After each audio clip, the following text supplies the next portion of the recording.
Dahil sa masamang panahon, kansilado ang ilang flight sa Cagayan de Oro City. Hindi na rin pinayagan makapalaot ang mga maliliit na sasakyang pandagat. May live report si Joan Tabique ng GMA Northern Mindanao. Joan. Ivan, dahil sa pag-ulan dulot ng low pressure area dito sa Misamis Oriental, ilang mga pasahero ang naperwisyo dahil sa mga nakansilang flights. Nakansela ang mga 10 flights na palabas sa probinsya sa Laguindingan Airport noong Biyernes ng gabi at Sabado ng umaga dahil sa sama ng panahon.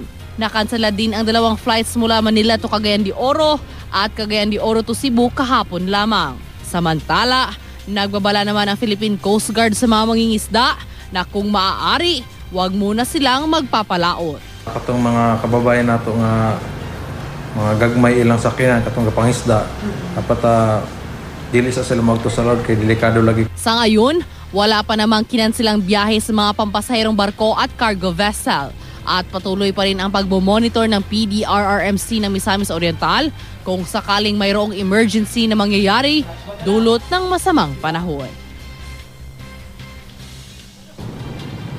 Ivan, ayon sa Pag-asa, mananatili na ng 2 hanggang 3 araw ang low pressure area dito sa Misamis Oriental.